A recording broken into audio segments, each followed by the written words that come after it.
الحمد لله رب العالمين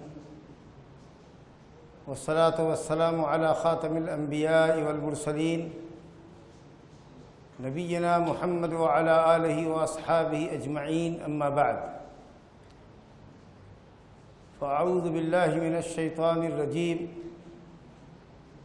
كتاب أنزلناه إليك مبارك ليدبروا آياته وليتذكر أولو الألباب۔ محترم حاضرین، معزز سامعین و ناظرین، اللہ رب العالمین نے ہمارے نبی صلی اللہ علیہ وسلم کو لوگوں کو ظلمتوں سے نور کی طرف نکال لے اور غیر اللہ کی بندگی سے ہٹا کر اللہ واحد کی بندگی کی طرف لانے کے لیے بھیجا تھا۔ آپ نے اللہ کے راستے میں، اللہ کے دین کو پھیلانے میں، اللہ کی توحید کو عام کرنے میں کوئی کسر نہ چھوڑی، بلکہ جاہد فی اللہ حق جہاد، پوری صلاحیت اللہ کے راستے میں لگا تھی، اور اللہ رب العالمین کی توحید کو اہل دنیا کے لیے اجاگر فرمایا، توحید کی ہر پہلو سے حفاظت فرمائی اور شرک کے تمام چور دروازوں کو بند کر دیا۔ ہم کتاب التوحید کے ابواب پڑھ رہے ہیں۔ آج ہمارے ساتھ 7واں چیپٹر ہے، جس کا عنوان ہے باب ما جاء فی الرقیٰ والتمائم۔ رقیہ اور تمائم کے تعلق سے یہ باب ہے۔ نظر بد سے بچنے کے لیے وہمی لوگ، بدعقیدہ لوگ اہل جاہلیت کے طریقے پر اپنے بچوں کے گلے میں تمیمہ لٹکاتے ہیں، اپنے گھر کو، اپنے مکان کو نظر بد سے بچانے کے لیے باطل طریقے پر، شرکیہ طریقے پر تحفظ کا طریقہ اختیار کرتے ہیں۔ مختلف طرح کے سنگریزوں کو، مختلف طرح کے پتھروں کو ہار کی شکل میں، انگوٹھی کی شکل میں استعمال کرتے ہیں، اور اسی طریقے سے اہل جاہلیت اپنے جانوروں کو نظر بد سے بچانے کے لیے، اپنے اونٹوں کو نظر بد سے بچانے کے لیے، شر اور بلا سے بچانے کے لیے وہ قلادہ پہناتے تھے، ہار پہناتے تھے پرانی تانتوں کا۔ صاحب کتاب رحمہ اللہ نے باب ما جاء فی الرقیٰ والتمائم کے اس 7ویں چیپٹر میں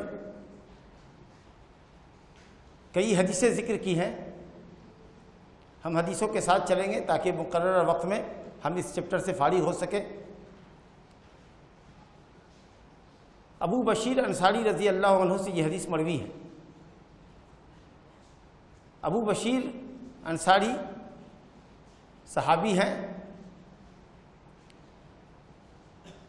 ابن سعد نے طبقات کبریٰ میں لکھا کہ ان کا نام قیس بن عبید تھا، لیکن علامہ ابن عبد البر نے لکھا ہے کہ ان کے صحیح نام کا پتہ نہیں چل سکا۔ یہ اپنی کنیت سے ابو بشیر سے مشہور ہے۔ علامہ ابن عبد البر نے لکھا ہے کہ یہ اپنی کنیت سے مشہور ہیں، ان کے صحیح نام کا پتہ نہیں چل سکا۔ خندق میں حاضر ہوئے تھے، غزوہ خندق میں موجود تھے۔ 60 کے بعد انتقال ہوا، 100 سے زیادہ عمر پائی۔ ابو بشیر انصاری رضی اللہ عنہ کہتے ہیں انہ کان مع رسول اللہ صلی اللہ علیہ وسلم فی بعض اسفارہ فارسل رسولا الا یبقین فی رقبۃ بعیر قلادۃ من وتر او قلادۃ الا قطعت۔ ابو بشیر فرماتے ہیں کہ وہ نبی صلی اللہ علیہ وسلم کے ساتھ بعض سفر میں تھے۔ علامہ حافظ ابن حجر اسقلانی رحمۃ اللہ علیہ لکھتے ہیں کہ تلاش جستجو کے بعد بھی نہیں پتہ چل سکا کہ یہ کس سفر کا واقعہ ہے، بہرحال کسی سفر میں تھے۔ تو آپ نے ایک میسنجر کو بھیجا، ایک فرستادہ کو، ایک رسول کو، فرستادہ کو، میسنجر کو بھیجا کہ جا کے قافلے میں یہ اعلان کر دو، اور جس شخص کو بھیجا تھا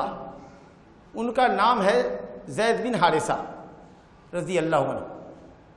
زید بن حارثہ کے ذریعے آپ نے یہ اعلان کروایا، یہ پیغام بھجوایا لوگوں کے درمیان، اللہ یبقین فی رقبۃ بعیر قلادۃ من وتر، کہ کسی اونٹ کے گردن میں، کسی اونٹ کی گردن میں کوئی بھی قلادہ، وتر کا، تانت کا نہ پایا جائے، یا یہ کہ کوئی بھی قلادہ، راوی کو شک ہے کہ تانت کا قلادہ کہا یا مطلق قلادہ کہا، کوئی سا بھی ہار، الا قطعت، مگر اس کو کاٹ دیا جائے۔ اہل جاہلیت اپنی بدعقیدگی کے نتیجے میں اپنے اونٹوں کو نظر بد سے بچانے کے لیے کمان میں جب ان کی تانت پرانی ہو جاتی تو کمان سے پرانی تانتوں کو نکال کر جانور کے گلے میں ہار بنا دیتے اور نئی تانت کمان میں لگا دیتے تاکہ تیر پھینکنے میں سہولت ہو، تانت ٹوٹے نہیں۔ ان کا نظریہ یہ تھا کہ یہ پرانی تانتیں نظر بد سے بچاتی، جس طریقے سے وہمی لوگ اپنے بچوں کو نظر بد سے بچانے کے لیے کالا دھاگا باندھ دیتے، یا کچھ لوگ اپنے بازو میں تانبے کا کڑا یا کنگن پہن لیتے، یا کچھ لوگ نظر بد سے بچنے کے لیے اپنی گاڑی کے اوپر چھوٹا سا کالا سا جوتا بنا دیتے کہ بری نظر والے کو یہ کالا جوتا لگے، کالا ہے اس لیے نظر کٹے گی اور جوتا لگے گا۔ مختلف علاقے میں مختلف ٹوٹکے ہیں، بدعقیدگیوں کی بھی تو کوئی قسم نہیں ہے، جہاں جاؤ اسی طرح کی بدعقیدگی، ہر علاقے کی، ہر جگہ کی الگ الگ بدعقیدگی ہے۔ تو بالکل تمائم کے انداز کی یہ چیز تھی، اور چونکہ ان چیزوں کو لگانے والے اپنے قلب کا تعلق انہی چیزوں سے رکھتے ہیں اور اس کو ذریعہ شفا سمجھتے ہیں، تکلیف سے ازالے کا ذریعہ سمجھتے ہیں اور نفع کے حاصل کرنے کا ذریعہ سمجھتے ہیں، اس لیے یہ حرام وسیلہ ہے، حرام سبب ہے اور شرکیہ سبب ہے۔ تو رسول گرامی صلی اللہ علیہ وسلم نے یہ اعلان کروایا کہ تانت کا قلادہ جس کی گردن میں بھی ہو، جس کے اونٹ کی گردن میں ہو، وہ اپنے تانت کے قلادے کو اتار دے، کیونکہ یہ شرک ہے، یہ جائز نہیں۔ کوئی سا بھی قلادہ نہیں۔ حضرت امام مالک رحمۃ اللہ علیہ سے پوچھا گیا کہ کون سے قلادے کی بات ہے، تو انہوں نے کہا تانت کا قلادہ۔ تانت کے قلادے کے علاوہ کسی اور قلادے کی کراہت کے سلسلے میں مجھے کچھ حدیث نہیں معلوم، اور صحیحین کے اندر بھی تانت کا قلادہ آیا ہے۔ تو جانور کے اندر، جانور کے گلے میں اگر آپ کوئی سا بھی ہار لگا دیجئے جو نظر بد سے بچانے کے لیے نہ لگایا گیا ہو، مثال کے طور پر رسی کو مختلف رنگوں میں رنگ کر کے اگر آپ جانور کے گلے میں لگا دیں، ایک دو کوڑیاں اس میں ڈال دیں تاکہ آپ کا خصی، آپ کا بکری، آپ کا بکرا، آپ کی گائے، آپ کا بیل، آپ کا اونٹ دیکھنے میں اچھا لگے، مقصد نظر بد سے بچانا نہیں ہے، ایسے خوبصورتی کے لیے الحمدللہ کیا بھی حرج نہیں۔ جو ابو داؤد میں اور نسائی میں ابن وہب سے روایت ہے کہ نبی صلی اللہ علیہ وسلم نے فرمایا اپنے گھوڑوں کو باندھ کے رکھو، اپنے گھوڑوں کو قلادہ پہناؤ، لیکن تانت کا قلادہ نہ پہناؤ۔ تو اس حدیث سے معلوم ہوا کہ مطلق ہار منع نہیں ہے جانوروں کے گلے میں ڈالنا، ایسا کوئی ہار نہ ڈالیں جو نظر بد سے بچنے کے لیے استعمال کیا جاتا ہے، جیسے تانت کا قلادہ، یا اسی طریقے سے آپ ہار بنائیں اور اس کے اندر بیچ بیچ میں کالا دھاگا ڈال دیں، کالا کپڑا ڈال دیں، اس نظریے سے کہ کالا دھاگا اور کالا کپڑا نظر بد کو پھیرتا، اگر یہ بھی ہے تو پھر وہ حرام اور شرک ہو جائے گا۔ لیکن ایسے ہی زینت کے لیے آپ پہناتے، کوئی حرج نہیں ہے، یہ قلادہ کے تعلق سے بات تھی۔ دوسری حدیث جو اس باب کے اندر لائے ہیں حضرت عبداللہ بن مسعود رضی اللہ عنہ کی حدیث ہے، اور حدیث مسند احمد کی ہے اور ابو داؤد کی ہے۔ سماعت فرمائیے، حضرت عبداللہ بن مسعود رضی اللہ عنہ سے روایت ہے، فرماتے ہیں کہ میں نے رسول اللہ صلی اللہ علیہ وسلم سے فرماتے ہوئے سنا، ان الرقى والتمائم والطولة شرک، بے شک رقیہ، رقیہ کی جمع ہے جھاڑ، والتمائم تمیمہ کی جمع ہے جس کا ذکر بھی آپ نے سنا، تمیمہ جو نظر بد سے بچانے کے لیے لگاتے، وہ تیوالا شرک ہے۔ اب تیوالا کی وضاحت آئے گی انشاءاللہ۔ اس حدیث میں 3 چیز کا ذکر ہے، رقیہ، تمائم اور تیوالا شرک ہے۔ اس حدیث میں قصہ ہے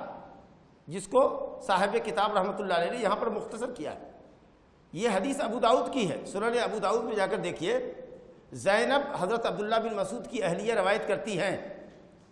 کہ حضرت عبداللہ بن مسعود رضی اللہ عنہ نے میرے گلے میں ایک دھاگا بندھا ہوا دیکھا، تو انہوں نے پوچھا کہ یہ کیا پہن رکھا ہے، یہ کیا باندھ رکھا ہے؟ تو میں نے کہا کہ اس پر مجھے جھاڑا گیا ہے۔ انہوں نے کہا لا حول ولا قوت الا باللہ، عبداللہ کے بیوی بل بچے الحمدللہ شرک سے بے نیاز ہیں، یعنی یہ جو تم نے باندھ رکھا ہے تکلیف کے ازالے کے لیے اور اس پر دم کروایا، یہ شرک ہے۔ عبداللہ بن مسعود صحابی جلیل، بزرگ صحابی، اس کی بیوی شرک کا کام کرے۔ کہا انتم آل عبداللہ، انتم آل عبداللہ اغنیاء من الشرک، تم عبداللہ کی بیوی شرک سے بے نیاز ہو۔ تو بیوی نے کہا آپ ایسا کیسے کہتے؟ میری آنکھ میں کیچ آیا کرتی تھی، میری آنکھ جب آ جاتی ہے، آنکھ سرخ ہو جاتی ہے، آنکھ اٹھ جاتی ہے، تو آپ دیکھتے ہیں کہ پھلیاں آنکھ میں آتی ہے، آنکھ سٹ جاتی ہے، آنکھ کے پپوٹے پپنیاں سٹ جاتے ہیں،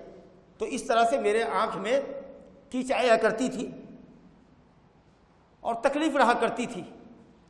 تو میں فلاں یہودی کے پاس جاتی تھی اور وہ مجھے دم کر دیتا تھا تو میری آنکھ ٹھیک ہو جاتی تھی، پھر پپوٹوں کا سٹنا بند ہو جاتا تھا۔ تو حضرت عبداللہ بن مسعود نے کہا ذاک عمل الشیطان، وہ شیطان کی کارستانی تھی،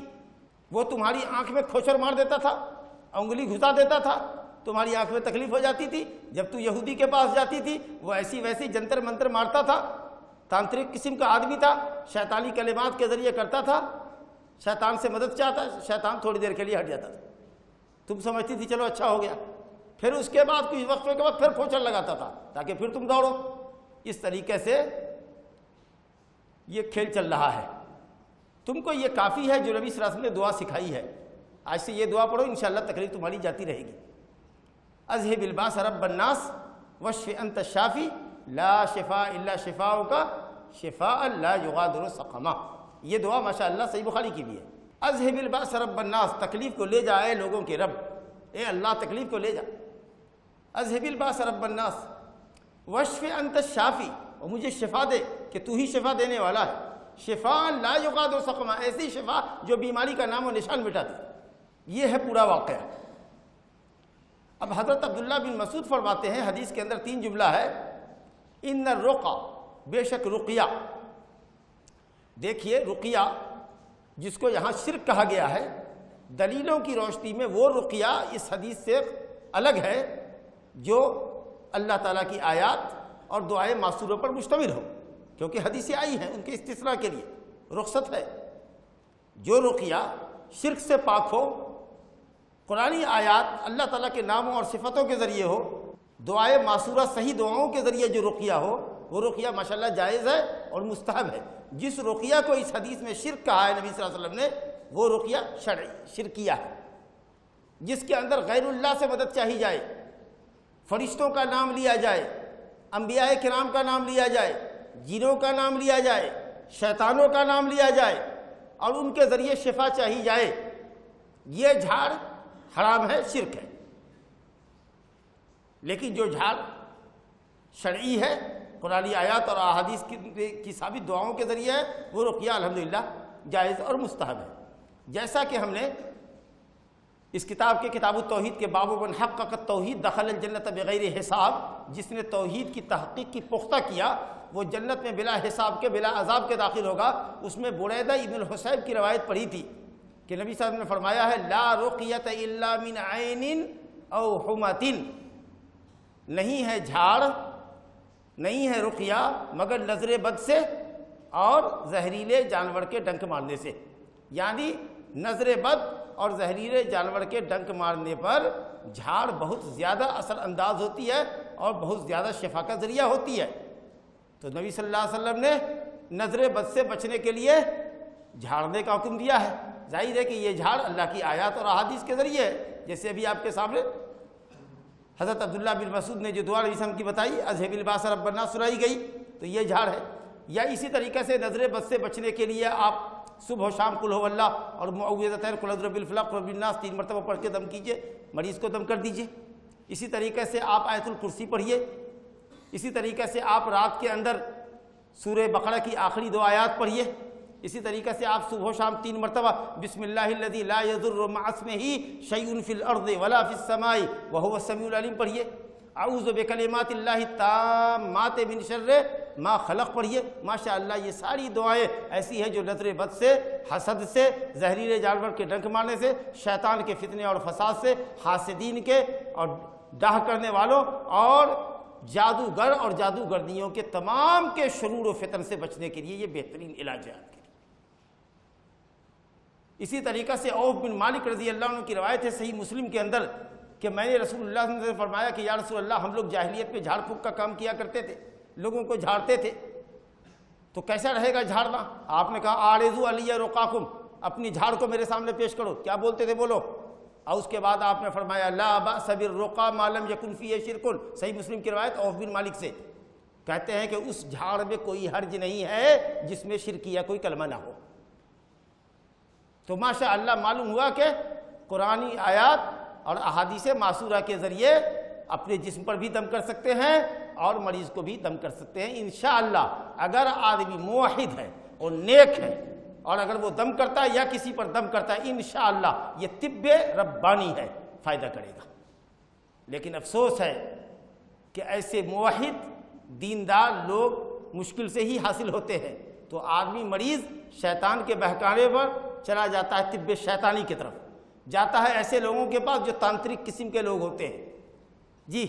جو کچھ شیطانوں کے بھی کلمات استعمال کرتے ہیں اور کچھ قرآنی آیات بھی پڑھتے ہیں۔ شروع میں دھوکہ دینے کے لیے وہ قرآنی آیت پڑھیں گے، آیت الکرسی وغیرہ پڑھیں گے، اور اس کے بعد بیچ میں آہستہ آہستہ کچھ ایسے کلمات پڑھیں گے جس میں شیطانی کلمات ہوتے ہیں، شیطانوں کے نام سے دہائی دی جاتی ہے، اور وہ یہ دعویٰ کرتے ہیں کہ جنات مسخر ہے، ان کے پاس جنات ہوتا ہے، اس کے ذریعے وہ عامل کے ذریعے علاج کرتے ہیں۔ قسم اللہ کی حرام، کیونکہ شیطان کسی کی کوئی مدد کر ہی نہیں سکتا جب تک کہ آدمی شرک نہ کرے۔ جب تک شرکیہ کلمات نہیں بولے گا، شیطان کو توحید والوں سے تو چڑ ہے، شیطانوں کو اپنے ہی جیسے شیطانی انسانوں سے دوستی ہوتی ہے۔ تو شرکیہ جھاڑ یا اسی طریقے سے خیر اور شر، حق اور باطل کی ملی ہوئی دعائیں، کچھ کلمات بھی قرآنیہ ہیں اور کچھ وہ غیر مانوس کلمات، غیر مفہوم کلمات، مجہول اسماء جن کا نام معنی کسی لغت میں نہیں آپ دیکھ سکتے ڈکشنری میں، اس طرح کے کلمات استعمال کرتے، تو اس طرح سے جائز نہیں۔ بہرحال رقیہ شرعیہ ہونی چاہیے، قرآن کی آیات ہو، احادیث کی دعائیں ہوں، اور علماء اسلام نے لکھا ہے کہ عربی زبان میں ہو، عربی زبان میں، کیونکہ یہاں دال نہیں گلے گی، غلط سلط لفظ نہیں آپ استعمال کر سکتے۔ بہرحال علامہ سیوطی رحمۃ اللہ علیہ فرماتے ہیں کہ رقیہ کے لیے 3 شرط ہے۔ ایک رقیہ، پہلی شرط یہ ہے کہ وہ کتاب اللہ کی آیات اور احادیث معصورہ صحیح سے ثابت دعائیں ہونی چاہیے۔ دوسری بات یہ کہ عربی زبان میں ہونی چاہیے، یا اگر عربی زبان نہیں آتی ہے تو کسی ایسی زبان میں ہو جس کے ہر کلمے کا معنی آپ کو معلوم ہو کہ کیا آپ بول رہے ہیں۔ اور تیسری رقیہ کی شرط یہ ہے رقیہ شرعیہ کے لیے کہ رقیہ کو بذات خود مؤثر نہ مانے، کہے کہ اس میں تاثیر اللہ رب العالمین دے گا، شفا اس کے ہاتھ میں۔ اگر یہ 3 شرطیں پائی جاتی ہیں انشاءاللہ رقیہ شرعیہ ہے اور یہ جائز ہے، مستحب ہے۔ اس کے علاوہ اگر شرکیہ کلمات ہے، انبیاء اولیاء سے مدد چاہی گئی ہے یا جنوں سے مدد چاہی گئی ہے، یا اس میں غیر مفہوم الفاظ ہیں، اسماء مجہولہ ہیں، ایسی چیزوں کے نام ہیں جن کا معنی آپ نہیں جانتے، تو ایسے ناموں سے جھاڑنا یا ایسے ناموں کے ذریعے دعا کرنا تو بالکل ناجائز ہوگا، بلکہ اگر ایسے ناموں کے ذریعے دعا کیا جائے اور ایسے ناموں کو پکارا جائے، شیطانوں کو پکارا جائے مدد کے لیے، تو یہ تو شرک اکبر ہو جائے گا۔ ان الرقا ہو گیا، والتمائم، اور تمائم جمع تمیمہ کی، جیسا کہ آپ نے ابھی سماعت فرمایا کہ لوگ اپنے بچوں کو نظر بد سے بچانے کے لیے خریزات مختلف طرح کے سیپ موتی وغیرہ، ہڈی اور دانت وغیرہ جانوروں کے لگا دیا کرتے تھے، یہ تمیمہ ہے، یہ تو بالکل حرام ہے، اور اس پر گفتگو ہو چکی ہے کہ یہ حرام ہے اور شیطانی عمل ہے اور شرکی عمل ہے، کیونکہ اس میں قلب کا تعلق ایسی چیز سے ہے جو ناجائز ہے۔ جائز چیزوں کے میں اندر بھی قلب کا تعلق اللہ سے ہونا چاہیے، اگر جائز دوا ہم استعمال کرتے ہیں، مباح دوا استعمال کرتے ہیں اور قلب کا تعلق اس دوا سے ہے تو یہ شرک اصغر ہے۔ قلب کا تعلق کو ہر حال میں اللہ سے ہونا چاہیے، یہ جائے کہ ناجائز حرام شرکیہ کام کرتے اور اس سے اپنے قلب کا تعلق رکھتے آپ تو تمائم ہے۔ البتہ اہل علم میں اختلاف ہے کہ قرآن مجید کی جو تعویذات آج کل چل رہی ہیں، ہم لوگوں نے باقاعدہ ماشاءاللہ پیشہ بنا رکھا ہے، اس تعویذ کا کیا حال ہے جو قرآنی آیات پر مشتمل ہو، جو دعاؤں پر مشتمل ہو۔ ان تعویذوں کی بات میں نہیں کر رہا ہوں جن کے اندر صرف نقش و نگار ہوتے ہیں، کچھ چیزیں ہوتی ہیں، اعداد و شمار ہوتے ہیں، یا نعوذ باللہ ایسے نام لکھے ہوتے ہیں جن کا کوئی معنی نہیں ہوتا، یا حروف مقطعات ہوتے ہیں جن کی کوئی حقیقت نہیں جانتا۔ ہا میم کیا معنی کچھ پتہ نہیں، کیا چاہتے ہیں آپ؟ کچھ لوگ سمجھتے ہیں طٰہٰ یاسین نبی صاحب کا نام ہے، حالانکہ ایسی بات نہیں ہے، آپ اس میں طٰہٰ لکھ کر کے گویا نبی صاحب کے نام سے مدد چاہ رہے ہیں، نعوذ باللہ۔ تو اس طرح کی چیزوں کی تو کوئی بات نہیں کر رہے ہم۔ ابھی جو اختلاف آپ کے سامنے امت کے علماء لا رہے ہیں وہ یہ کہ قرآنی آیات اور احادیث پر مشتمل تعویذ، مطلب پورا قرآن ہی ماشاءاللہ اب چھوٹی سی ڈبیا میں آ رہا ہے، اتنی چھوٹی سی چیز میں پورا قرآن آتا، اب پورا قرآن ٹاک دیا ہے کپڑے کے اندر، بچے کے گلے میں ڈال دیا۔ کچھ لوگ کچھ مخصوص صورتوں کو لگا دیتے، کچھ لوگ مخصوص آیتوں کو آیت الکرسی پہنا دیتے، کچھ لوگ اور اس میں دعاؤں کو لکھ دیتے۔ اگر آپ سے یہ پوچھا جائے یا کسی بھی عالم سے پوچھا جائے کہ قرآن مجید کی کوئی ایک آیت، کوئی ایک حدیث، پورے حدیث کے ذخیرے سے کیا کوئی ایسی ایک حدیث ہے جس کے اندر یہ وضاحت آئی ہو کہ قرآن کی تعویذ، دعاؤں کی تعویذ لکھ کر کے گلے میں بازو میں ٹانگا جا سکتا ہے؟ ایسی کوئی بھی ایک حدیث الحمدللہ کہیں کوئی ایک حدیث نہیں۔ نبی صلی اللہ علیہ وسلم نے مطلق تمائم فرمایا ہے، لٹکائی جانے والی چیز، اب وہ قرآن کی ہو یا غیر قرآن کی ہو، یہ تمائم کا لفظ اپنے عموم کے اعتبار سے دونوں تمائم کو شامل ہے۔ جس طریقے سے آپ نے رقیہ کو حرام کہا لیکن دلیلیں موجود ہیں کہ شرعی رقیہ ما لم یکن فیہ شرک، جس میں شرک نہ ہو وہ رقیہ جائز ہے، تو اسی طریقے سے اگر آپ نے تمائم سے منع فرمایا تو کوئی ایک حدیث آپ نے فرمائی ہوتی جس کے اندر قرآنی تعویذ کو مستثنیٰ کیا ہوتا کہ ہاں یہ لٹکا سکتے۔ رسول گرامی صلی اللہ علیہ وسلم کو جھاڑا گیا، نبی صلی اللہ علیہ وسلم نے صحابہ کو جھاڑا، آپ اپنے نواسوں کو جھاڑتے تھے، کہیں کوئی ایک حدیث ملے کہ آپ نے کبھی اپنے نواسوں کے گلے میں کوئی تعویذ ڈالی ہو؟ کہیں کوئی دلیل نہیں ملتی۔ اس لیے حضرت عبداللہ بن مسعود رضی اللہ عنہ، حضرت حذیفہ بن یمان، حضرت عمران بن حسین، حضرت عقبہ بن عامر اور دوسرے کئی متعدد صحابہ کرام اور حضرت عبداللہ بن مسعود کے تمام اجلہ شاگرد، وہ سب کے سب یہ کہتے ہیں کہ قرآنی تعویذ ہو کہ غیر قرآنی تعویذ ہو، وہ سب تمائم ہے، سب ناجائز، اور یہی قول انشاءاللہ تعالی صحیح ہے اور راجح ہے۔ علماء حنابلہ کے اندر متأخرین علماء، امام ابن تیمیہ، ابن القیم وغیرہ جتنے علماء ایک دم جزم اور یقین کے ساتھ کہتے ہیں کہ کسی طرح کی کوئی تعویذ قرآنی آیات کی بھی تعویذ جائز نہیں ہے۔ دلیل اس لیے کہ قرآنی تعویذ یا آیات اور احادیث پر مشتمل تعویذ کے استعمال کی کوئی خصوصی دلیل شریعت میں نہیں آئی۔ دوسری بات یہ ہے کہ اس کی آڑ میں لوگ شرکیہ تعویذ بھی استعمال کرنے لگیں گے۔ اگر راستہ کھول دیا جائے کہ قرآنی تعویذ لگا سکتے ہیں تو اسی میں کچھ اور بھی تعویذیں چلی جائیں گی، تو شرکیہ تعویذ کا ڈور بند کرنے کے لیے لٹکانے کا کوئی معاملہ ہونا ہی نہیں چاہیے، چاہے قرآنی آیاتی کا کیوں نہ ہو، تاکہ اس کی آڑ میں لوگ کھیل نہ کھیلیں۔ دو چیز۔ اور تیسری بات یہ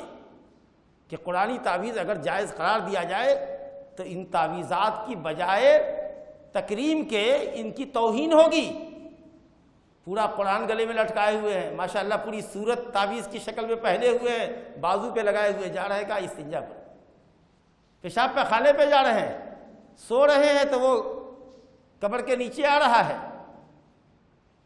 مرد حضرات پہنے ہوئے ہیں، عورت حضرات پہنے ہوئے، اسی درمیان کے اندر صحبت بھی ہو رہی ہے، ان کی ہم بستری بھی ہے۔ کون آدمی اتنا اہتمام کرتا ہے کہ ہر مرتبہ استنجا میں جائے تو اپنی تعویذ کو گلے سے اتار کے جائے؟ جبکہ نبی صلی اللہ علیہ وسلم کا حال یہ تھا کہ آپ کی انگوٹھی مبارک میں محمد الرسول اللہ لکھا ہوا تھا، تو جب آپ استنجا پر جاتے تھے تو محمد رسول اللہ کی مشتمل انگوٹھی آپ اتار کے جاتے تھے۔ آپ ماشاءاللہ پوری تعویذ قرآنی آیات اور احادیث کی لے کر جا رہے، استنجا پر بیٹھ رہے، تو یہ قرآن کی تکریم کر رہے ہیں کہ توہین کر رہے ہیں؟ یہ ذریعہ شفا انشاءاللہ نہیں ہو سکتا۔ اللہ رب العالمین نے قرآن پڑھنے کے لیے اتارا ہے، قرآن عمل کے لیے اتارا ہے۔ قرآن دیواروں میں خوبصورتی کے لیے یا شیطان کو بھگانے کے لیے ٹانگنے کے لیے نہیں لگایا کہ آپ گھر کے اندر ٹانگ دیجئے، گاڑی کے اندر لگائے ہوئے ماشاءاللہ آیت الکرسی لگی ہوئی ہے۔ میں نے تو کافران کو دیکھا ہے کہ ان کے پاس وہ آج کل بازاروں میں اسٹیکر ملتے ہیں نا، قسم اللہ کی ایک طرف بتوں کی تصویر ہے، چند بتوں کی جو غیر مسلم جن کو پوجتے ہیں، پتھر کے بت، اب بالکل اس کے پیرلل کعبہ بھی بنا ہوا ہے، مدینہ بھی بنا ہوا ہے، اور کہیں کہیں کے مزارات بھی بنے ہوئے ہیں، آیت الکرسی بھی لکھا ہوا ہے، پورا پل لکھا ہوا ہے اور قرآنی آیات لکھی ہوئی ہے۔ ہم نے کہا بھائی یہ دونوں طرف ہو، تم کہا کہ کسی سے بھی فائدہ ہو جائے، کہا یہ بتوں سے بھی مانگتے ہو، یہ آیتوں کو بھی رکھا ہے، کہا ہاں جو چیز ملتی ہے سب کو لگاتے ہیں،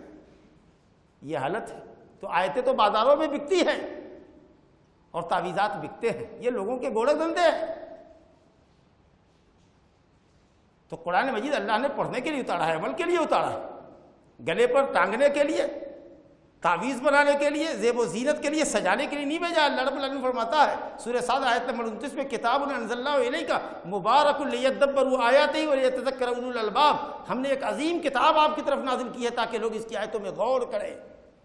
سمجھیں قرآن کو اور بڑھتے ہیں، عمل کریں، اور عقل والے اس سے عبرت حاصل کریں۔ ولیتذکر اولو الالباب، عقل والے اس سے نصیحت حاصل کریں، اس لیے قرآن آیا ہے۔ قرآن تعویذ کی شکل میں، خوبصورت حروف کتبے کی شکل میں دیواروں پر اور فریم میں آویزہ کرنے کے لیے قرآن نہیں آیا۔ یہ قرآن کی تکریم نہیں ہے، توہین ہے۔ آپ جب قرآن پڑھیں گے، اپنے دم کریں گے، خود کو، اپنے بیوی بچوں کو دم کریں گے، بسم اللہ کر کے اپنی گاڑی میں بیٹھیں گے، جو سفر کی دعا ہے وہ دعا پڑھیں گے، ڈرائیو کریں گے تو بسم اللہ کریں، انشاءاللہ شر سے محفوظ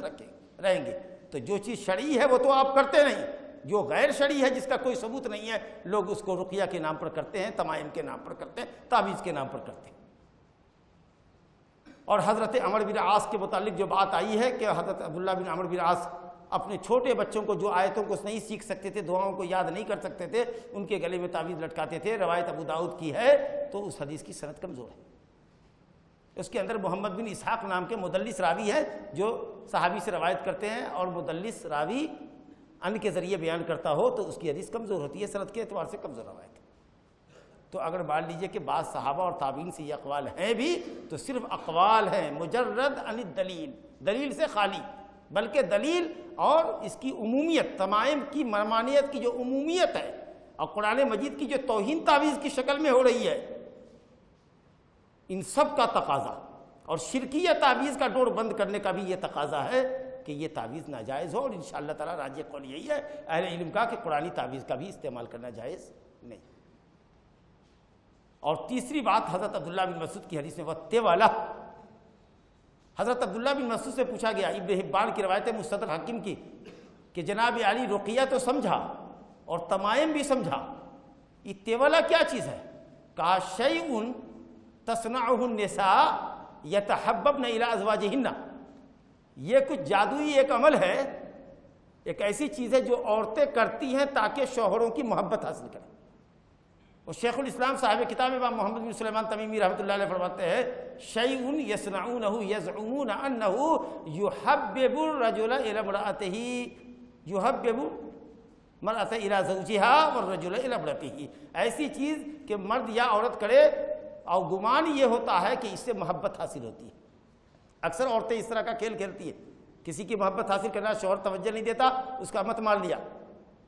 ماں بہن سے اس کے دماغ کو پھیر دیا، آل اولاد سے دماغ کو پھیر دیا، دوسرے رشتہ داروں کی طرف سے اس کا دماغ پھیر دیا، یہ صرف والعطف، یہ جادو کی قسم ہے، کسی سے مت کو گھما دینا، کسی کی طرف مت کو مائل کر دینا، عطف مائل کرنا، محبت لگا دینا۔ ارے محبت اللہ لگاتا ہے، یہ جادوئی کھیل ہے، شیطانی کھیل ہے، بغیر شیطان کی مدد کے جادو کا کوئی کام ہی نہیں ہو سکتا، یہ حرام عمل ہے، یہ تیولہ شرک ہے۔ محبت اللہ لگاتا ہے، نفرت اللہ پیدا کرتا ہے، دل کے اوپر اللہ کا قبضہ ہے، اللہ کا کنٹرول ہے۔ تو اس طریقے سے جادوئی عمل ہوتا ہے، محبت لگانے کا عمل جس کو مت مارنا کہتے ہیں، خوب چلتا ہے۔ جی جوگی مولویوں کے یہاں، دنیا دار مولویوں کے یہاں عورتوں کی ایک اچھی تعداد بیٹھی ہوتی ہے، چینی لے کے گئی ہے تو مٹھائی لے کر گئی ہے تو چاکلیٹ لے کر کے گئی ہے، جی، اور وہاں وہ پڑھتی ہے اور کھانے میں ملاتی ہے یا اس کے تکیے کے نیچے رکھتی ہے، ایسے مقام پر رکھو جہاں سے وہ بار بار اس کو دیکھے، خوشبو لگاؤ ایسی جو اس کے ناک میں جائے تو وہ تمہارا دیوانہ ہو کر تمہاری طرف چلائے، نعوذ باللہ من ذالک، شرک ہے، شرک، جادوئی عمل۔ یہ حضرت عبداللہ بن مسعود کی حدیث کا خلاصہ ہوا جو آپ کے سامنے پیش کیا، ان الرقا والتمائم والتولۃ شرک، رقیہ یعنی شرکیہ رقیہ، اور تمائم مطلق تمائم، خواہ وہ خرزات سپ وغیرہ کی شکل میں ہو یا انشاءاللہ قرآنی آیات وغیرہ کی تعویذ بھی اس عموم کے اندر داخل ہے، اور اسی طریقہ سے تیولا جو مت مارنے کا، محبت حاصل کرنے کا جو جادوئی عمل ہوتا ہے، یہ تمام کے تمام شرک ہے۔ اب یہاں ایک حدیث ہے، حضرت عبداللہ بن عکیم کی روایت ہے۔ یہ جو روایت ابھی آپ کے سامنے ابن مسعود رضی اللہ عنہ کی آئی، یہ احمد اور ترمذی کی، ابو داؤد کی روایت ہے۔ عبداللہ بن عکیم رضی اللہ عنہ سے روایت ہے، یہ روایت امام احمد کی اور امام ترمذی کی ہے۔ یہ تیسری حدیث ہے جو صاحب کتاب نے باب ما جاء فی الرقا والتمائم کا جو باب چل رہا ہے رقیہ کا اور تمائم کا، اس کے تحت میں تیسری حدیث عبداللہ بن عکیم رضی اللہ عنہ سے پیش کی ہے۔ یہ کہتے ہیں کہ چھوٹی سی حدیث ہے، بہت خوبصورت حدیث ہے۔ نبی صاحب نے فرمایا من تعلق شیئا وکل الیہ، جس نے اپنے دل کا تعلق کسی شے سے لگایا اللہ تعالیٰ اسی کے حوالے کر دیتا ہے اس کو۔ جس نے اپنے قلب کا تعلق کسی شے سے لگایا اللہ تعالیٰ اس کو اسی شے کے حوالے کر دیتا ہے۔ مثال کے طور پر آپ نے خرزات سیپ موتی پہن لیا، اس سے میرے کو فائدہ ہوگا، اللہ نے کہا چلو تو اور تیرے خرزات، تیرے سیپ موتی تیرے حوالے، میری مدد نہیں ہوتی۔ اگر تو اپنے قوت بازو پہ بھروسہ کرتا، تو اپنے علم پہ بھروسہ کرتا، تو اپنی دولت پہ بھروسہ کرتا ہے، تیرے قلب کا تعلق انہی چیزوں سے کر و فر والا ہے، اقتدار اور کرسی والا ہے، تو آپ نے دیکھا ہوگا بہت سے لوگوں کی کرسیاں بھی اللہ کھسکا دیتا ہے۔ تو جانا اور وہ تیرے ساتھ وہ چیز جس پر تو بھروسہ کرتا ہے۔ اگر تو اللہ پہ بھروسہ کرتا، اللہ کو ہر معاملے میں کافی اور وافی پاتا۔ جس نے اللہ پر بھروسہ کیا، جس نے اپنے قلب کا تعلق اللہ سے جوڑا، جس نے اپنی حاجتیں اللہ کے سامنے پیش کی، اللہ رب العالمین نے اس کی ہر مشکل آسان کر دی، ہر دور کو نزدیک کر دیا، ہر تکلیف کو اللہ نے راحت سے بدل دیا، اور ہر جھنجھٹ سے اللہ نے اس کو نجات دے دیا۔ وَمَن يَتَوَكَّلْ عَلَى اللَّهِ فَهُوَ حَسْبُهُ، جو اللہ پہ بھروسہ کرتا ہے اللہ اس کو کافی ہو جاتا ہے۔ فَإِن تَوَلَّوْا فَقُلْ حَسْبِيَ اللَّهُ لَا إِلَٰهَ إِلَّا هُوَ عَلَيْهِ تَوَكَّلْتُ وَهُوَ رَبُّ الْعَرْشِ الْعَظِيمِ وَعَلَى اللَّهِ فَلْيَتَوَكَّلِ الْمُتَوَكِّلُونَ وَعَلَى اللَّهِ فَلْيَتَوَكَّلِ الْمُؤْمِنُونَ، اللہ ہی پر بھروسہ کرو۔ زبردست حدیث ہے۔ بیماری ہے جو جائز دوا ہے استعمال کرو، لیکن قلب کا تعلق اللہ سے رکھو، اللہ شفا دینے والا۔ کوئی پریشانی ہو، اللہ، ہم نے آیتوں کو پڑھا ہے، دل تیری طرف ہے، تو شفا دینے والا۔ جس پریشانی میں ہو تمام پریشانیوں میں اللہ کو پکارو، اللہ سے اپنے قلب کو جوڑو، انشاءاللہ اللہ تمہارے لیے کافی ہو جائے گا۔ تو چھوٹی سی حدیث بڑی خوبصورت حدیث ہے، من تعلق شیئا، جس چیز سے تم تعلق جوڑو گے اللہ اسی کے حوالے کر دے گا تم کو۔ اللہ سے تعلق جوڑو گے اللہ اپنے حوالے کرے گا۔ اللہ کے علاوہ سے دل کا تعلق ہوگا، اس پر بھروسہ ہوگا، اللہ کہے گا ٹھیک ہے تو اور تیری وہ چیز جانے، میرا کوئی ہیلپ نہیں ہوگا تمہارے ساتھ۔ اللہ۔ اور اس باب کے اندر چوتھی حدیث جو مسند احمد میں ہے، رویفع رضی اللہ عنہ سے روایت ہے، ذرا اس کو سماعت کیجئے۔ رویفع کہتے ہیں کہ محمد صلی اللہ علیہ وسلم نے مجھ سے کہا، قال لی رسول اللہ صلی اللہ علیہ وسلم، مجھ سے کہا رسول اللہ صلی اللہ علیہ وسلم، یا رویفع لعل الحیات ستطول بک فاخبر الناس ان من عقد لحیته او تقلد وترا او استنجى برجیع دابة او عظم فان محمدا بری منه۔ حدیث کی سند حسن ہے، بلکہ اسناد اس کی صحیح ہے۔ اے رویفع، ایک صحابی ہیں رویفع، ماشاءاللہ مصر کے گورنر تھے، سن 56 میں ان کا انتقال ہوا ہے۔ مصر میں ایک شہر ہے برقہ، اخبار میں بھی آ رہا ہے، بہت ہنگامے ہو رہے ہیں برقہ میں، تو برقہ کے گورنر تھے۔ سن 56 میں ان کا انتقال ہوا، اور ایک قول یہ کہ 53 میں انتقال ہوا۔ دیکھیے کتنی لمبی عمر گزری ہے۔ نبی صلی اللہ علیہ وسلم کا رویفع، شاید میرے بعد تمہاری عمر دراز ہو۔ نبی صلی اللہ علیہ وسلم کی نبوت کی علامتوں میں سے ایک علامت دیجئے کہ جو بشارت آپ نے دی تھی الحمدللہ وہ حق ہوئی، اور یہ آدمی آپ صلی اللہ علیہ وسلم کے بعد بھی 46 سال سے لڑا ہے، 45-46 سال کی عمر پائی ہے اس نے مزید۔ کہا اگر میرے بعد تیری، شاید میرے بعد تیری عمر دراز ہو، اور الحمدللہ ہوئی، فاخبر الناس، تو رویفع تمہاری ذمہ داری ہے کہ تم لوگوں کو یہ بات کہہ دینا جو میں کہہ رہا ہوں۔ یہ رویفع کے اوپر تو واجب تھا ہی کہ اس پیغام کو وہ عام کرے، لیکن کیا دین کی کوئی بات صرف اسی شخص کے لیے ضروری ہے؟ بلکہ ہر اس شخص کے لیے ضروری ہے کہ دین کی کوئی بات آپ کو معلوم ہو اور کسی کو نہ معلوم ہو تو آپ کی ذمہ داری ہوتی ہے کہ آپ اس کی تبلیغ و اشاعت کریں، آپ ایسے لوگوں تک اس کو پہنچائیں جن کو وہ علم نہیں ہے۔ ہاں دین کا علم ہے، ہم کو بھی معلوم ہے اور وہ مسئلہ آپ کو بھی معلوم ہے، تو یہ دعوت فرض کفایہ ہو جاتی ہے۔ ہم کہہ دیں تو آپ سے فرض ساقط، اگر آپ نے وہ ذمہ داری ادا کر دی تو مجھ سے ساقط، لیکن صرف اگر آپ کو معلوم ہے تو آپ کو دین کی تبلیغ و ارشاد کرنا، یا کوئی منکر ہو رہا ہے، غلط کام ہو رہا ہے اور آپ نے وہاں دیکھا تو اس کو ہٹا دینا ہے۔ حضرت عبداللہ بن مسعود کے واقعے میں جب ان کی بیوی نے دھاگا پہنا تھا، حضرت عبداللہ نے ہاتھ ڈالا اور اس کو توڑ کے پھینک دیا، طاقت کا استعمال کیا منکر کو ظاہر کرنے میں، اور خاص کے بیوی بال بچوں پر تو آدمی کو پوری دسترس رہتی ہی ہے، طاقت کا استعمال کر ہی سکتا ہے، لہٰذا اگر خلاف شرع کوئی کام ہے طاقت کا استعمال کرو، اور شرکیہ کام ہے تو اور بھی طاقت کا استعمال کرو، لیکن کسی دوسرے کے گلے میں اگر تعویذ دیکھتے ہو، کسی دوسرے کے گلے میں تمیمہ دیکھتے ہو، دھاگا دیکھتے ہو، اور اگر سمجھ رہے ہو کہ اگر ہاتھ کا استعمال کر اس کو توڑ دیں گے تو فتنہ اور فساد ہوگا، جھگڑا ہو جائے گا، مارے پیٹ کی نوبت آ جائے گی، تو اس کو صرف زبان سے سمجھاؤ، پنگا مت لو، اختلاف مت کرو۔ لیکن اگر تمہاری سمجھانے سے کنوینس ہو جاتا ہے وہ اور کہتا ہے اچھا ٹھیک ہے میں سمجھ گیا، میں اس کو گھر جا کر نکال دیتا کہ ارے گھر جانے کی کیا انتظار دیری کر رہے ہو، لو میں نکالتا ہوں، بس فوراً آگے بڑھیے اور جلد سے اس کو توڑ کے پھینک دیجیے، گھر جانے کا اس کو موقع مت دیجیے اگر وہ کنوینس ہو گیا تو۔ لیکن اگر دیکھیے کہ نہیں آپ نے نہیں آپ نہیں چھو سکتے، اب دیکھیے کہ تیور بدل رہا ہے، جھگڑنے کو تیار ہو گیا، آپ نے اپنا کام کر دیا، ہدایت دینا اللہ کے ہاتھ میں، لیکن اپنے بال بچوں کے اوپر اس طرح کا منکر دیکھیے فوراً طاقت کا استعمال ہونا چاہیے، الحمدللہ۔ تو کہا کہ جس کے پاس علم ہو پہنچائے، تو حضرت رویفہ سے آپ نے فرمایا رویفہ تمہاری عمر میرے بعد دراز ہوگی تو تم لوگوں کو یہ بتا دینا، کیا 3 بات بتائیے ذرا غور سے سنیے، ان من عقد لحیتہ، جس نے اپنی داڑھی کو چپکایا، داڑھی کو پیچ دے کر کے بانٹ کر کے اس کو باندھ دیا۔ جاہلیت کے دستور کے مطابق جنگی میدان میں لوگ اپنی داڑھیاں، عرب والے بھی داڑھی رکھتے تھے، اور اسلام میں تو یہ واجب ہے، داڑھی مڑانا حرام ہے، داڑھی مڑانا حرام ہے، گناہ کبیرہ ہے، بہت صاف اسٹیٹمنٹ، کہیں کوئی لائی لپٹائی نہیں، ایسا سنت نہیں ہے کہ ہاں کرو تو ثواب، نہیں کرو تو گناہ نہیں، ایک دم واجب ہے، گناہ کبیرہ ہے مڑوانا۔ جن لوگوں کے چہرے پر داڑھی نہیں ہے وہ اللہ سے ڈریں، اپنی داڑھیاں چھوڑیں۔ تو جاہلیت میں لوگ جب جنگی میدان میں جاتے تھے تو اپنی داڑھی کو چپکا لیتے تھے، باندھ لیتے تھے، یہ ہوا داڑھی باندھنے کا ایک مفہوم، جس نے داڑھی کو باندھ لیا، چپکا لیا۔ اور آپ ہندوستان کے اندر، عجم کے اندر دیکھتے ہیں ایک مشرک کی قوم ہوتی ہے جو داڑھی کو چپکا لیتی ہے اور باندھ لیتی ہے، اس کو پیچ دے کر کے باندھتی ہے۔ سکھ کی ایک قوم ہے، قوم سکھ ہے جو اپنی داڑھی کو باندھتی ہے، ورنہ چھوڑے تو لمبی داڑھی ہوتی ہے ان کی، کیونکہ پوری زندگی ان کے مذہب کے مطابق بال کہیں کا نہیں کاٹنا، جسم کے کسی حصے کا بال نہیں کاٹنا۔ اب تھوڑا ماڈرنائز ہو گئے ہیں، یا یہ کہہ لیجئے کہ روشن خیال ہو گئے ہیں، تو اب کہیں کہیں کا بال کاٹنے لگے ہیں، لیکن داڑھی کا بال آج بھی وہ جو مذہبی خیال کے لوگ ہیں وہ داڑھی کے بال رکھتے ہیں اور اس کو باندھ کے رکھتے ہیں۔ کیوں باندھتے ہیں،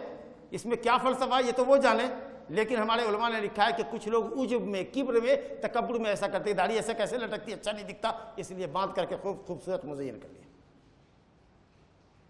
تو اے رویفہ لوگوں کو کہو کہ جو اپنی داڑھیاں باندھتے ہیں، اپنی داڑھیاں چپکاتے ہیں، اور خاص کر کچھ متکبرین کو دیکھیے گا کہ اگر داڑھی ہے لمبی ہوئی اور سجدہ کرنے والے ہیں تو مصلے کی گرد لگ جائے گی داڑھی میں، یا اگر زمین کے اوپر سجدہ کرنا ہے تو داڑھی میں لگ جائے گی، تو اس کو اور باندھ لیا رومال سے،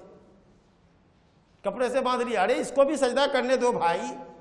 جو کرتا لٹک رہا ہے اس کو بھی لٹکنے دو، جو چیز تمہارے جسم سے لٹک رہی ہے اللہ کے لیے اس کو بھی سجدہ کرنے دو، اور عمل تمہارا ناجائز ہو جائے گا اگر اس ویو سے تم نے داڑھی کو لپیٹا ہے تو، باندھا ہے تو کہا جس نے داڑھی کو باندھا، چپکایا، غور فرمائیے گا۔ اور داڑھی کو باندھنے اور چپکانے کا ایک مفہوم یہ بھی ہے کہ بال کو گھنگھرالا کرنا، چپکانے کا مطلب کہ لٹکا ہوا بال ہے اس کو گھنگھرالا کرنا۔ کچھ بہت گھٹیا قسم کے لوگ ہوتے ہیں، یا یہ کہہ لیجیے کہ اس کو کیا کہیں گے، ذرا سا یہ تعبیر ایسے عجیب طرح کی لگتی ہے، نسوانیت پسند لوگ، زنانہ پن والے لوگ، بال ماشاءاللہ اچھا خاصا ہے، کنگھی کرتے ہیں، ایک دم سپاٹ کھڑا ہوا بھی نہیں ہے کانٹے کی طرح سے، اچھا ہے جدھر چاہو مڑ جائے، لیکن ان کو کلیدار چاہیے عورتوں کی طرح سے، تو اسی لیے وہ کچھ ایسی کنگھیں کرتے ہیں یا پارلر میں جاتے جہاں سے بال کو مجعد کیا جائے، گھنگرالا کیا جائے، جیسے کہ افریقنس کے بال ہوتے ہیں۔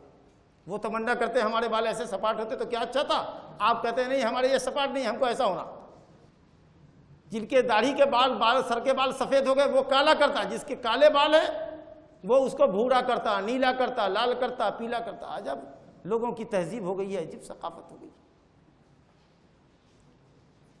تو یہ گھنگرالا پر کرنا، انوثیت اختیار کرنا، نسوانیت اختیار کرنا، یا داڑھی کے بال کو عجب اور کبر کے اندر باندھنا جیسا کہ اہل جاہلیت کرتے تھے۔ اے رویفہ دنیا کو سمجھا دو کہ جس نے اپنے داڑھی کے بال چپکائے، او تقلد وطرن، یا اپنے اونٹ کو اس نے تانت کا قلادہ پہنایا، جس کو ہم پڑھ کے آ چکے آگے ابھی پڑھا، او استنجا، یا اس نے استنجا کیا جانور کے گوبر سے یا ہڈی سے، جانور کے گوبر سے یا ہڈی سے استنجا کیا، تو اے رویفہ لوگوں کو سمجھا دو فَإِنَّ مُحَمَّدًا بَرِيٌّ مِّنْهُ، محمد صلی اللہ علیہ وسلم اس شخص سے بری ہے، بیزار۔ وعید کی حدیث ہے، اس کی کوئی تعویل نہیں کرنا، محمد صلی اللہ علیہ وسلم اس شخص کے فعل سے بھی بری ہے اور ایسا کرنے والے سے بھی بری ہیں، بیزار ہے، گویا یہ عمل حرام ہے، نبی صلی اللہ علیہ وسلم نے اس سے اپنی بیزاری ظاہر فرمائی۔ اللہ تعالیٰ امام نووی پر رحم کرے، مغفرت کرے، وہ اکثر حدیثوں میں الفاظ کی تعویل کرتے ہیں، وہ کہتے ہیں کہ نبی صلی اللہ علیہ وسلم بری نہیں ہے، نبی صلی اللہ علیہ وسلم اس کے فعل سے بری ہے۔ ارے نہیں بھائی، تعویل کیوں کرتے ہیں؟ نبی صلی اللہ علیہ وسلم اس کے اس فعل سے بھی بری ہیں اور ایسا کرنے والے شخص سے بھی بری، کیونکہ شریعت کے خلاف کر رہا ہے، تو صرف فعل سے بڑی کیا؟ ارے ایک آدمی اگر گھناؤنا عمل کرتا ہو، خلاف شرع عمل کرتا ہو، تو اس عمل سے بھی ہم کو ہیٹ ہونا چاہیے اور اس عمل کے کرنے والے سے بھی نفرت ہونی چاہیے، کہ نہیں ہونی چاہیے؟ تو محمد صلی اللہ علیہ وسلم بری ہے اس سے بڑی ہیں، آپ کہیں اس کے فعل سے بڑی ہے، ارے اس کے فعل سے بھی بڑی ہیں، اس شخص سے بھی بڑی ہے، حرام عمل ہوا۔ صحیح مسلم میں حضرت عبداللہ بن مسعود رضی اللہ عنہ کی روایت ہے کہ نبی صلی اللہ علیہ وسلم نے فرمایا لا تستنجوا بالروث والعظام، گوبر سے اور ہڈی سے استنجا مت کرو، فإنه زاد اخوانکم من الجن، یہ تمہارے بھائی جنوں کی خوراک ہے، لہذا ان کی خوراک کو گندا مت کرو، ان سے استنجا مت کرو۔ اور آپ نے برات کا اظہار فرمایا، تو عمل تو حرام ہے۔ اب علماء میں یہ بحث ہے کہ اگر کسی نے گوبر سے استنجا کیا یا ہڈی سے استنجا کیا تو پاک ہوئے گا کہ نہیں ہوگا؟ حضرت امام احمد بن حنبل رحمۃ اللہ علیہ کے مذہب میں راجح قول یہ ہے، مشہور قول یہ ہے کہ وہ پاک نہیں ہوگا، اس کا استنجا نہیں ہوا۔ اور امام ابن تیمیہ رحمۃ اللہ علیہ دوسرے بعض علماء کہتے ہیں کہ نہیں، عمل تو حرام ہوا لیکن پاک ہو گیا، استنجا تو گندگی تو صاف ہو گئی، بس یہ ہے کہ اس نے جنوں کی خوراک کو گندا کیا، فاسد کیا، اس لیے یہ عمل حرام ہے۔ لیکن شاید امام احمد کا جو راجح قول ہے، مشہور قول ہے، وہ صحیح ہو، کیونکہ دار قطنی میں ابو ہریرہ رضی اللہ عنہ سے حسن درجے کی سند سے روایت آئی ہے کہ نبی صلی اللہ علیہ وسلم نے فرمایا کہ گوبر سے اور ہڈی سے استنجا نہ کرو، فإنہما لا یطہران، یہ دونوں چیزیں پاک نہیں کرتی۔ تو صاف دار قطنی کی حسن درجے کی روایت میں کہ گوبر اور ہڈی سے استنجا نہ کرو، کیونکہ یہ دونوں تم کو پاک نہیں کر سکتی، لہٰذا اگر کوئی ایسا کرتا ہے تو عمل حرام کرتا ہے۔ نبی صلی اللہ علیہ وسلم نے اس سے برات کا اظہار فرمایا ہے اور پلس وہ پاک بھی نہیں ہوتا۔ تو اس کے اندر داڑھی کو چپکانا اور تانت کا قلادہ پہننا نظر بد سے بچنے کے لیے اس بات سے تعلق رکھنے والی بات تھی جو آپ کے سامنے آئی۔ اور ماشاءاللہ دو چھوٹے کلمات اور بھی ہیں۔ علامہ وقی ابن الجراح نے جو بڑے پائے کے محدث ہیں اور بڑے ناقد حدیث ہیں، جرح و تعدیل میں بہت اونچا مقام ہے ان کا، یہ اپنی جامع کے اندر لکھتے ہیں، حضرت سعید بن جبیر تابعی سے نقل کرتے ہیں، حضرت سعید بن جبیر کہتے ہیں اللہ اکبر، من قطع تمیمۃ من انسان کان کعدل رقبہ، جس نے کسی انسان کی گردن سے تعویذ ہٹا دی، کاٹ ڈالی، تمیمہ لٹکا رکھا تھا، آپ نے اس کی گردن سے تعویذ کو ہٹا دیا تو آپ نے اللہ کے راستے میں غلام آزاد کر دیا۔ ارے اس آدمی نے شرک کا طوق باندھا ہوا تھا، شرک پہنا ہوا تھا، شرک کو کاٹ کر کے آپ نے اس کو جہنم کی راہ سے ہٹا دیا، آزاد کر دیا جہنم کی راہ سے۔ ایسے ہی ہوا جیسے کہ کسی کے پاؤں میں غلامی کی زنجیر ہو، کسی کے گردن میں غلامی کی زنجیر ہو اور کوئی اس کی زنجیر کو کاٹ دے، یعنی اس کو آزاد کر دے۔ تو جس طریقے سے غلام کو آزاد کرنا ہوا، ویسے ہی آپ نے کسی کی گردن سے تعویذ کاٹ کے اس کو جہنم کی راہ سے بچا لیا۔ تو یہ عمل کتنا مبارک ہے کہ کسی کی گردن سے تعویذ کاٹ کے ہٹا دیں۔ لیکن اگر کسی کی گردن میں قینچی لگائیے گا تعویذ کے لیے اور وہ آپ کا ماتحت نہیں ہے اور جھنجٹ ہوگا اور مار پیٹ کی نوبت آئے گی اور FIR ہوگا اور عدالت تک معاملہ جائے گا، ایسا نہیں کرنے کا، فتنہ میں مت پڑیے۔ لیکن اگر دیکھیے کہ آپ اس کو ہٹا سکتے ہیں، کاٹ سکتے ہیں تو اس کو کاٹ دیجئے۔ اور وہ کہتا ہے اچھا کل ہٹا دیں گے، اچھا گھر پہنچ کے نہیں ابھی لاؤ اس کو کھولتا ہوں، ابھی کاٹتا ہوں۔ گویا آپ نے اس کے گردن سے شرک کی ایک بندھن کھول کر کے گویا کہ ایک غلام کو آپ نے غلامی سے آزاد کر دیا۔ یہ سعید بن جبیر کا قول ہے، لیکن ظاہر ہے کہ اتنا بڑا ثواب کا قول تابعی اپنی طرف سے کیسے کہہ سکتا ہے؟ اس میں رائے اور اجتہاد ثواب کے معاملے میں نہیں چلتا، تو گرچہ یہ حدیث مرسل ہے لیکن علماء نے لکھا کہ یہ مرفوع کے حکم میں نبی صلی اللہ علیہ وسلم کے فرمان کا درجہ اس کو حاصل ہے، کیونکہ ثواب اور عقاب کوئی صحابی یا تابعی اپنی طرف سے متعین نہیں کر سکتا۔ اور وکیع بن الجراح نے اپنی جامع کے اندر ایک اور قول ابراہیم نخعی کا ذکر کیا ہے۔ یہ ابراہیم نخعی بہت بزرگ ہے، بہت بڑے تابعی ہیں، اللہ اکبر، اور میں آپ کو بتاؤں کہ ماشاء اللہ تبارک اللہ کوفی عالم ہے اور حضرت عبداللہ بن مسعود کے شاگرد ہیں، اور ان کے فقہ اور فتاوے پر فقہ حنفی کم از کم میں سمجھتا ہوں اگر مبالغہ نہ ہو تو 90% یا 95% بیسڈ ہے حضرت ابراہیم نخعی کے فتوے پر۔ اور وہ حضرت ابراہیم نخعی اور حضرت عبداللہ بن مسعود کا تیورہ آپ نے ملاحظہ کیا تعویذات کے سلسلے میں اور دھاگے کے سلسلے میں۔ یہ حضرت ابراہیم نخعی فرماتے ہیں کہ کانوا یکرہون التمائم کلھا من القرآن وغیر القرآن۔ حضرت عبداللہ بن مسعود کے جتنے شاگرد تھے، کوفہ کے جتنے علماء تھے، وہ سب کے سب تمائم کو ناپسند کرتے تھے، مکروہ جانتے تھے، اور سلف کے علماء کی اصطلاح میں مکروہ اگر بولتے نا تو حرام کے معنی میں استعمال بھی کرتے الحمدللہ سلف۔ تو گویا کہ حضرت عبداللہ بن مسعود اور ان کے اجلہ شاگرد جو وہاں پر کوفے کے اندر ہیں، علقمہ اور اسود اور دوسرے لوگ عبیدہ سلمانی وغیرہ، اور یہ خود حضرت